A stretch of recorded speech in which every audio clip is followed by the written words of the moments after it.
Bonjour à tous et bienvenue sur cette nouvelle vidéo qui sera aujourd'hui dédiée à la fabrication d'une bague. Aujourd'hui, on va travailler une pièce emblématique de la culture française, la pièce de 5 francs semeuse, et vous verrez à la fin de cette vidéo le rendu final de cette magnifique bague. Pour celles et ceux qui découvrent ma chaîne, je suis Thomas et je fabrique des bagues à partir de pièces de monnaie anciennes. Vous êtes ici au cœur de mon atelier et je vous partage sur cette chaîne les coulisses de ma passion artisanale. Avant de commencer à fabriquer, un grand merci pour votre soutien qui fait grandir cette chaîne, et si vous appréciez mon travail, n'hésitez pas à vous abonner et à mettre un like sous cette vidéo. Maintenant que tout est dit, on passe derrière sur mon plan de travail. C'est parti!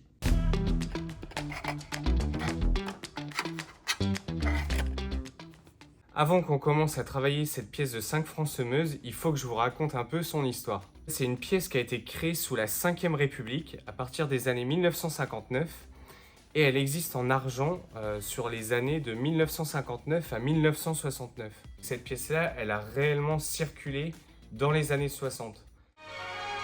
Voici donc en compte, en circulation, en réalité, le nouveau franc, le franc lourd. À partir de 1969, on l'a changée, elle est plus en argent, elle est en nickel à cause de l'inflation, puisqu'en fait la matière avait beaucoup plus de valeur que la valeur faciale de la pièce. Il y a quand même 10 grammes d'argent dans cette pièce de monnaie. Pourquoi on l'appelle la 5 francs semeuse? C'est parce qu'il y a le symbole de la semeuse. La semeuse, c'est un symbole qui a été créé par le graveur Oscar Rotti. C'est un véritable symbole républicain qu'on retrouve sur plein d'autres monnaies et aussi sur des timbres.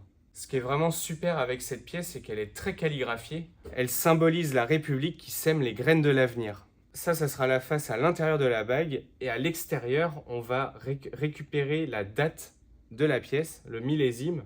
C'est ça qui est super avec cette bague, c'est qu'on peut porter une date, que ce soit une date souvenir de naissance. Elle apparaîtra à l'extérieur de la bague, comme vous le verrez à la fin de la vidéo. On a aussi une typographie sur la tranche de la pièce, qui sera ensuite la tranche de la bague. Génial! On va donc passer aux premières étapes de forge pour commencer à lui donner une forme de bague. Allez!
Là, faut pas qu'on se trompe de face. Ça va être l'extérieur de la bague, donc on va la mettre dans le sens là. Et on va l'écraser avec cette presse, une presse de 1 tonne.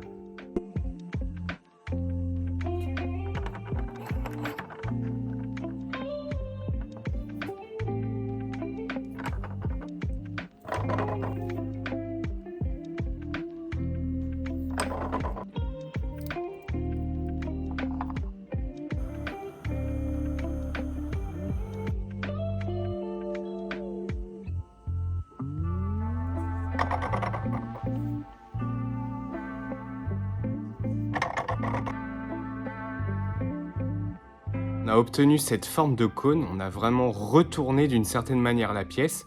Il va falloir maintenant l'agrandir à l'agrandisseur.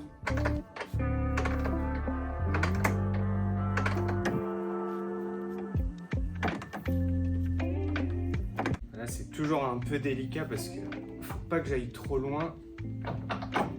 Sinon, le risque, c'est que la pièce, elle casse. Voilà, c'est fini. Voilà, on a fini de forger cette pièce qui maintenant commence à ressembler à une bague.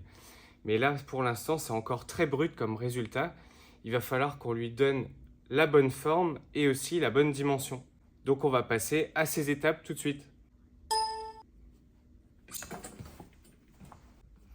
Donc je vais la passer dans un tube comme ça va permettre de la comprimer et de lui donner sa bonne dimension.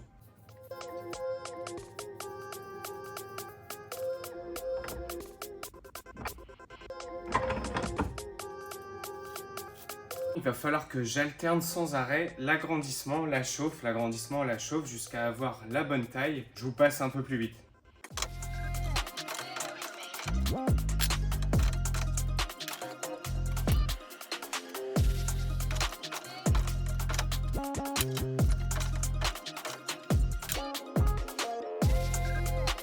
Maintenant, on va lui donner sa forme finale et du coup, il va falloir que j'écrase cette bague avec cette presse 6 tonnes. Ça va permettre de ramener ce bord bien droit et normalement, avec tous mes savants calculs de tolérance, une fois que la bague sera parfaitement droite, on sera pile poil à la taille souhaitée, si tout se passe bien.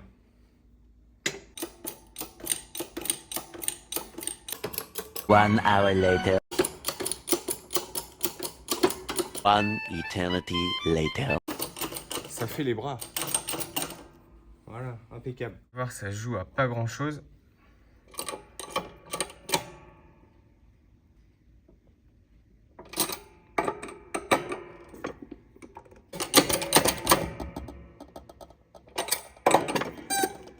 Et voilà, là on a bien cassé l'angle. Je vais la mettre dans l'autre sens.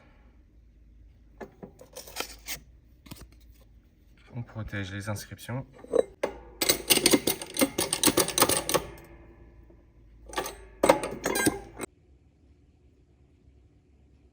On va passer à toutes les étapes de finition. Au programme du ponçage, du polissage, on va limer, on va la patiner, la rendre super brillante et le rendu sera top.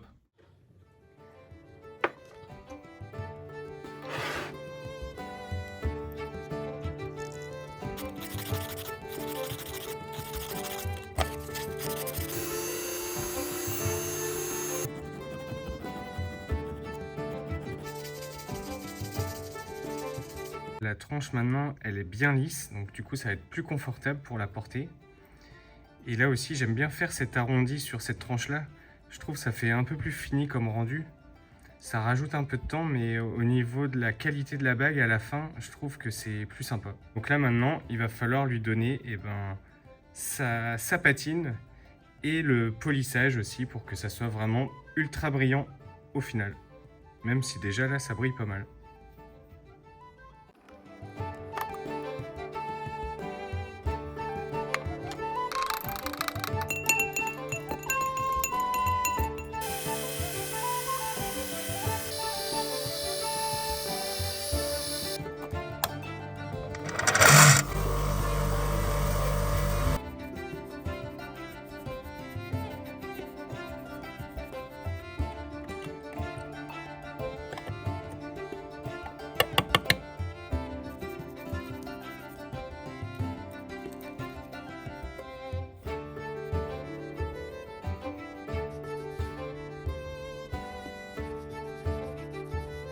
La bague est terminée.